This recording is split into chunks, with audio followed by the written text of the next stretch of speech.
నమస్తే welcome to journalist TV news. కుటుంబం గడవటమే కష్టమవుతున్న రోజులు అవి. అయినా తమ పిల్లల భవిష్యత్తు కోసం పైసా కూడబెట్టారు. తాము దాచుకున్న డబ్బులతో పాటు కొంత అప్పు చేసి హైదరాబాద్ నగరానికి సుదూరంగా ఉన్న పల్లెలో ప్లాట్లు కొనుగోలు చేశారు. తమ కుటుంబ భవిష్యత్తు తరాల కోసం కన్న కలలు కొందరు కబ్జా రాయిళ్లు కల్లులు చేసేందుకు కుయుక్తులు పన్నారు. 142 ఎకరాల్లో వేసిన వెంచర్లో 1300 మంది కొనుగోలు చేసిన ప్లాట్లను వ్యవసాయ భూమిగా మార్చి పట్టాదారు పాసు పుస్తకాలను అవినీతి అధికారుల అండదండలతో అక్రమాలకు తెరలేపారు. సంగారెడ్డి జిల్లా రామచంద్రాపురం మండలం కొల్లూరులో జరిగిన రియల్ ఎస్టేట్ మాఫియా దందాపై సీనియర్ జర్నలిస్ట్ విశ్లేషణ. రాష్ట్రంలో ప్రభుత్వాలు మారినా పాలకులు మారుతున్నా కబ్జాల పర్వం మాత్రం ఫుల్ స్టాప్ పట్టడం లేదు.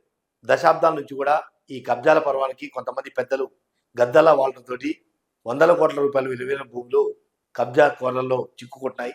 దానికి కొంతమంది అధికారులు తోడవడంతో రికార్డులు ట్యాంపరింగ్ చేయడం, రాత్రి రికార్డులు ఏమార్చడంతో సామాన్యులు విలువలాడిపోతున్నారు. తాజాగా మనకు ఒక ఘటన చూసుకుంటే సంగారెడ్డి జిల్లా రామచంద్రపురంలో రోజు రోజుకు విస్తరిస్తున్న ఏదైతే రియల్ ఎస్టేట్ వ్యాపారం ఉందో, గతంలో లక్షల రూపాయలు ఉన్న ఎకరాలు కాస్త కోట్ల రూపాయలు ధర పలకంతో కబ్జా రాయిల కన్ను ప్రస్తుతం కొల్లూరు మీద పడింది. కొల్లూరు గ్రామంలో 1984లో జరిగిన ఒక వెంచర్ చూసుకుంటే మనం ఆ రోజు గ్రామ పంచాయతీ లేఅవుట్ 1321 మంది కొనుగోలు చేసే లేఅవుట్ సుమారు 142 ఎకరాలలో ఈ లేఅవుట్ చేసిన మొత్తం మనం చూస్తే కనుక సామాన్యులు, చిరు వ్యాపారులు, ప్రభుత్వ ప్రైవేట్ ఉద్యోగులు రూపాయి కూడా పెట్టి తమ పిల్లల భవిష్యత్తు కోసం, భవిష్యత్తులో తమ పిల్లల చదువులకు కావచ్చు, పిల్లల పెళ్లిలకు ఒక సపోర్ట్ ఉంటుందని రూపాయి కూడా పెట్టి ప్లాట్లు కొనుగోలు చేశారు. తీరా ప్లాట్లు 84లో ప్లాట్లు కొనుగోలు చేసి రిజిస్ట్రేషన్ చేశారు. 2002లో ఒక్కసారిగా ఏదైతే కొనుగోలు చేసిన లబ్ధిదారులు గుండెలు ఒక్కసారిగా జారిపోయాయని చెప్పవచ్చు. ఎందుకంటే 2002లో కొంతమంది కబ్జా రాయిళ్ళు ఏదైతే రాష్ట్రంలో వివిధ ప్రాంతాలలో వైట్ కాలర్ మోసాలకు అలవాటు పడ్డ కొంతమంది కబ్జా రాయిళ్ళు ఏదైతే రైతులను దాంతోపాటుగా జీపీ ఓడలను తమ కబందస్తాలో పెట్టుకొని అక్రమ మార్గంలో ప్లాట్లు అమ్మిన ప్రాంతాన్ని తిరిగి వ్యవసాయ భూమిగా చిత్రీకరించి రికార్డులు సృష్టించారు. దీంతో 1984లో కొనుగోలు చేసిన 1321 మంది లబ్ధిదారుల పరిస్థితి ఆగమకు వచ్చినాక తయారైంది. గత 40 ఏళ్ల నుంచి తాము ఎక్కిన మెట్టు ఎక్కకుండా ప్రతి కార్యాలయం చుట్టూ అధికారుల చుట్టూ తిరిగినా, ఎమ్మెల్యేలు మంత్రుల చుట్టూ తిరిగినా కూడా తమకు న్యాయం జరగలేదంటూ తమ గోడు వెలబోసుకుంటారు. ఆనాడు మేము తినకుండా కొనుగోలు చేసిన ప్లాట్లు కాస్త కొంతమంది పెద్దలు గద్దల్లా వాలి తమ కబ్జాలో తీసుకోవడంతో తమను ఆదుకునే వారు ఎవరంటూ పూర్తిగా లబ్ధిదారులు దిక్కులు చూస్తున్నారని చెప్పవచ్చు. వాస్తవంగా చూసిన మాత్రం ఏదైతే 142 ఎకరాల్లో లేఅవుట్ అయిందో ఈ 142 ఎకరాలలో 1321 మంది లబ్ధిదారులు ఉండగా గత 84లో లేఅవుట్ అయిపోయిన తర్వాత 2002 వరకు వాళ్ళ ప్లాట్లు వాళ్ళ ఆధీనంలో ఉన్నాయి, రికార్డులలో కూడా వాళ్ళ పేర్లే కొనసాగుతున్నాయి.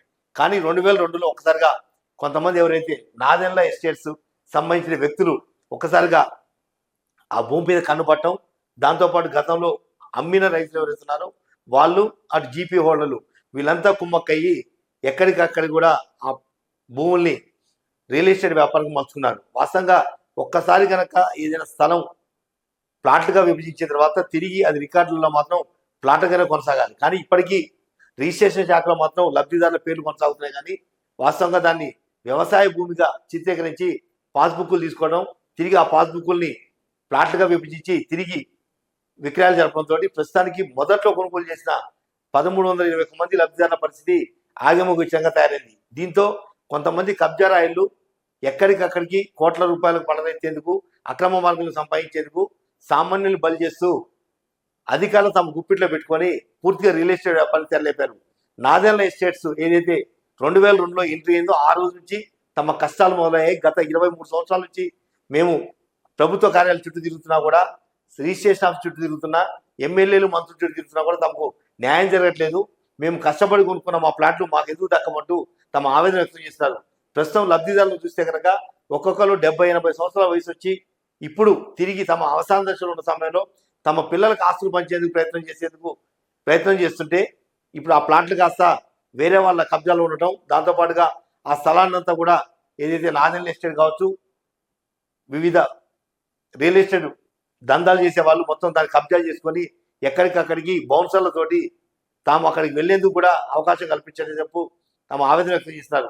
ఇప్పటికైనా ప్రభుత్వం కానీ లేదా సంబంధిత అధికారులు కలగజేసుకొని అసలు 1984లో ఎప్పుడు జీపీ వెంచర్ అయింది, వెంచర్లో కొనుగోలు చేసిన ప్లాట్ల యజమానులు ఎవరున్నారు, ఇప్పుడు కబ్జాలోకి ఎలా వచ్చారని పూర్తిగా విచారణ జరిపించి తమకు న్యాయం చేయాలని చెప్పి లబ్ధిదారులు కోరుతున్నారు. మొత్తం మీద చూసుకుంటే ఈ ఏదైతే కబ్జా కోరల్లో చిక్కుకున్న 142 ఎకరాల పరిస్థితి కనుక ఇలాగే కొనసాగితే కబ్జాదారులకు లాభం తప్ప లబ్ధిదారులు ఇంకొక 5-10 సంవత్సరాలు కనుక దాని మీద తిరిగితే పూర్తిగా వృద్ధాప్యంలోకి వచ్చేసి ఆ వైపు కూడా వచ్చే పరిస్థితి. కాబట్టి కొంతమంది రియల్ ఎస్టేట్ బ్రోకర్లు కావచ్చు లేదా కబ్జాకోరలో ఉన్న భూమిని తమ ఆధీనంలో తీసుకునేందుకు ఎక్కడికక్కడ ప్రయత్నాలు చేస్తూ అధికారులను తమ వైపు తిప్పుకొని ఏదైతే డబ్బులు ఇచ్చి పూర్తిగా అధికారులు మేనేజ్ చేయడం, సంబంధిత ఏదైతే అధికారం ఎవరిదింటే వాళ్ళ వైపు తిరిగి తమ వైపు తిప్పుకునే ప్రయత్నం చేస్తున్నారు. కాబట్టి ఇప్పటికైనా తమ భూమి తమ దక్కేలా చర్యలు తీసుకోవాలని చెప్పేసి లబ్ధిదారులు కోరుతున్నారు.